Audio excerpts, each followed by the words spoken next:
Olá pessoal, vamos entender como funciona a operação em paralelo de transformadores. Considere, por exemplo, essa ilustração onde temos um transformador de uma subestação.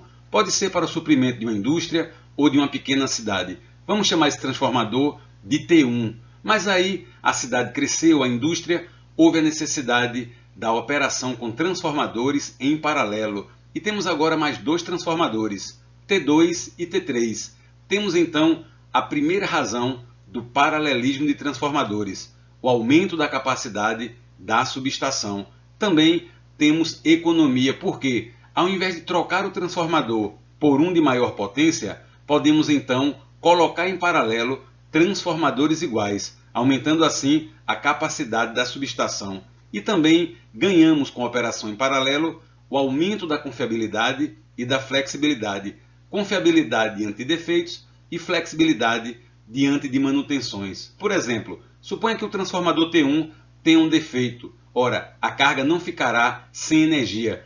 Temos os transformadores T2 e T3 disponíveis. Essa é uma das maiores vantagens da operação em paralelo de transformadores.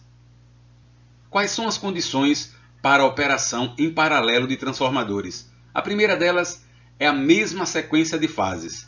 A segunda, mesma relação de transformação, garantindo a mesma tensão do secundário. A terceira, mesma impedância percentual. E por último, o mesmo deslocamento angular da tensão no secundário. Observe, as condições 2 e 3, elas são desejáveis. No entanto, as condições 1 e 4, elas são obrigatórias. E veremos a seguir cada uma das condições detalhadamente e suas consequências. A primeira condição é que os transformadores em paralelo tenham a mesma sequência de fases. Observe esse diagrama. Temos um transformador T1 num diagrama trifilar, mostrando as três fases, e no secundário temos as fases A, B e C. Colocamos então um transformador T2 em paralelo, mas observe que não há no secundário a mesma sequência de fases. Temos agora a sequência A, C, B. Então perceba, teremos um curto-circuito entre as fases B e C dos transformadores. Então, a mesma sequência de fases tem por objetivo evitar curto-circuito. É uma condição obrigatória. A segunda condição é que os transformadores tenham a mesma impedância percentual, que vai impactar no carregamento dos transformadores. Observe, nos dados de placa de um transformador, nesse exemplo, um transformador de 50 kVA, temos a informação de impedância percentual, 2,9%. Essa informação da impedância percentual ela é importante no paralelismo dos transformadores, no cálculo de curto-circuito e na modelagem do fluxo de potência. Temos agora o diagrama dos dois transformadores, T1 e T2 em paralelo. Eles têm potência nominal S1 e S2, e impedâncias percentuais Z1 e Z2, suprindo uma carga. O carregamento dos transformadores ele é diretamente proporcional à potência nominal e inversamente proporcional às impedâncias percentuais. Então a fórmula é essa.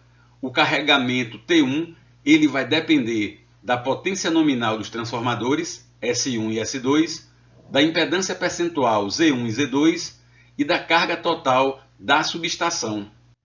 Vamos agora à situação onde os dois transformadores em paralelo têm a mesma potência e a mesma impedância percentual. Nesse exemplo, 300 kVA e a impedância de 5%, suprindo uma carga de 500 kVA. Aí fica fácil. Fazendo os cálculos, a carga da subestação foi dividida igualmente entre os transformadores, 250 kVA para cada um. Agora vejamos a situação onde os transformadores têm a mesma potência, 300 kVA, mas impedâncias percentuais diferentes, T1 com 2% e T2 com 5%. Mesma carga da subestação, 500 kVA. Fazendo os cálculos, observamos o seguinte: o transformador T1 com carregamento de 357 kVA e o T2 143 kVA. O que aconteceu? Temos o transformador T1 em sobrecarga, uma sobrecarga de 20%. Por isso que é muito importante a impedância percentual ser igual ou ter uma diferença mínima entre elas ainda tolerável. Nesse caso agora, temos transformadores com potências diferentes e impedâncias diferentes. T1 com 300, T2 com 400 kVA. A impedância de T1 2% e de T2 5%. Fazendo os cálculos, percebemos o seguinte: o carregamento de T1 187 kVA e de T2 312 kVA. Não houve sobrecargas, mas o transformador mais carregado foi o transformador T2, embora ele tenha a maior impedância percentual, mas ele tem também a maior potência. É por isso que antes de fazer o paralelismo, precisa se calcular para saber se vai haver uma sobrecarga. Isso é muito importante.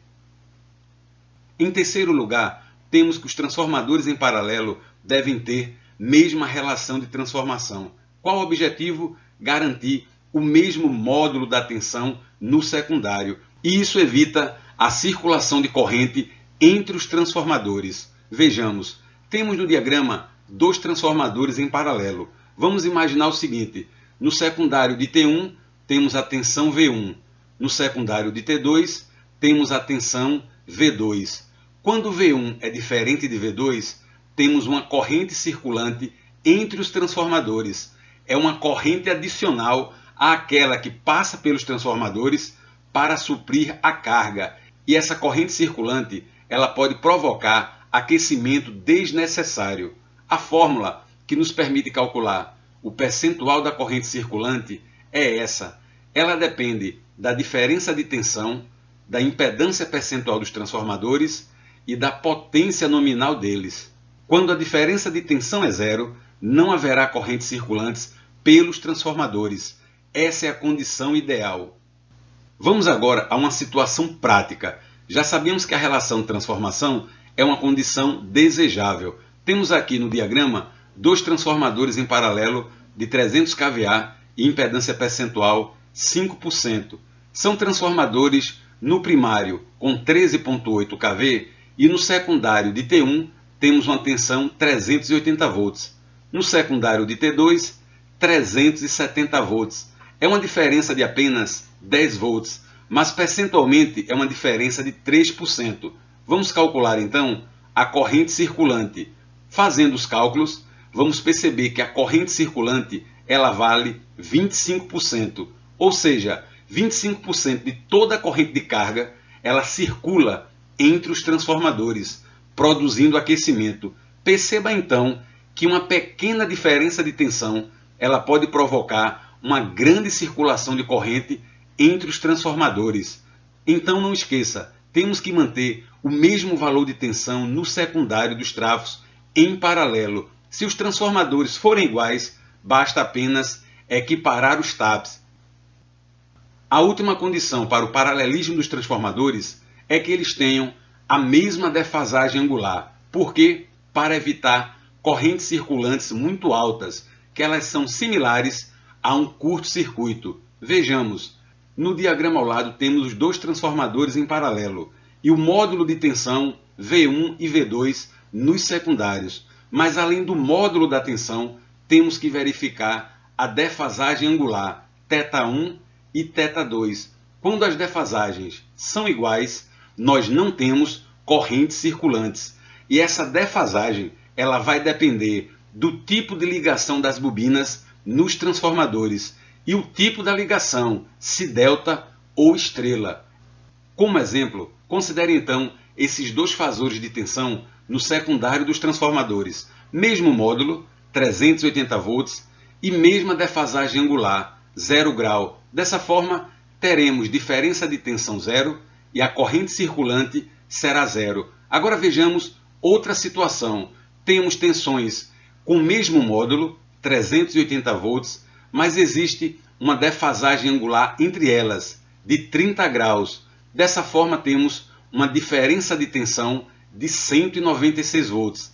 É uma diferença de 51%. E se aplicarmos a fórmula anterior, a corrente circulante será de 850%, ou seja, 8 vezes e meia a corrente de carga. É uma corrente circulante equivalente a um curto-circuito. Por isso que a defasagem angular é uma condição obrigatória sempre. Para facilitar o paralelismo dos transformadores, eles possuem uma nomenclatura, como nesse caso DYN5. A primeira letra, que é maiúscula, ela indica a ligação na alta tensão, nesse caso delta. A segunda letra, que é minúscula, indica a ligação em baixa tensão, nesse caso estrela. A terceira letra, que pode existir ou não, indica se o neutro é acessível, nesse caso N, neutro acessível. E o quarto caractere, que neste caso não é uma letra, é um número, ele indica a defasagem angular em múltiplos de 30 graus. Então, nesse caso, temos um transformador com defasagem angular de 150 graus. Vamos agora verificar o paralelismo de dois transformadores de 750 kVA, 69 para 13.8 kV. Vamos verificar apenas a condição de defasagem angular. Temos um dos transformadores DY5 e o outro DY1.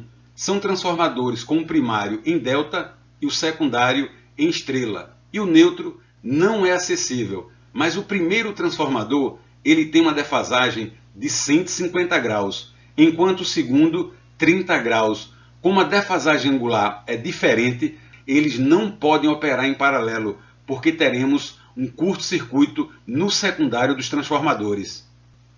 Outra forma de sinalizar a defasagem angular do transformador é através do diagrama fasorial. Em muitas placas de transformadores vem esse desenho, como ilustrado na tela, onde X significa os terminais de baixa tensão do transformador trifásico e H de alta tensão.